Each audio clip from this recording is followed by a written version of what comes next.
Aşağıdakı alqoritmi blok sxemində qurduqda ən az neçə şərt bloku lazımdır? Baxaq, ilk şərtimiz nədir? X-in altından kiçik bərabər olub olmaması. X kiçikdirmi 6-dan? Yəni kiçik bərabərdirmi 6-dan? Hər qoluna gəldikdə, baxın bu ifadəni yazacağım. Yazmama ələk ehtiyac yox, çünki biz şərt bloklarını soruşur. Yox, qolunda isə növbəti şərtə baxacağım. Növbəti şərtim nədir?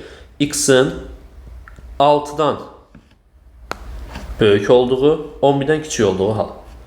6-dan böyük, 11-dən kiçik.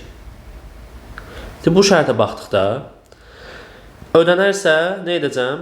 20 buna bərabər edəcəm. X kvadrat üstə gəl 4-ə. Ödənməsə, artıq növbəti hala baxmalıyam. Amma növbəti halda mənə şərt yazmağa ehtiyac varmı? Yoxdur. Nəyə görə? X 6-dan kiçik bərabərdirmi? Deyil. Onda deməli 6-dan böyükdür. Deyir 6-dan böyük 11-dən kiçikdirmi?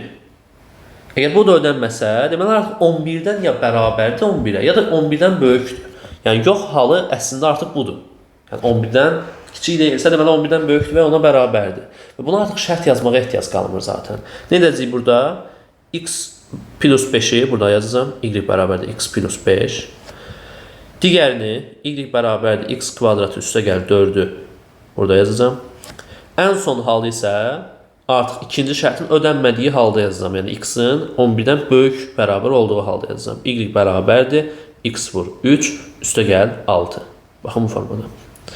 Bununla da deməli nə olur bizdə? Sualın cavabı bizdə 2-yə bərabər olmuş olur. Cavab olur 2.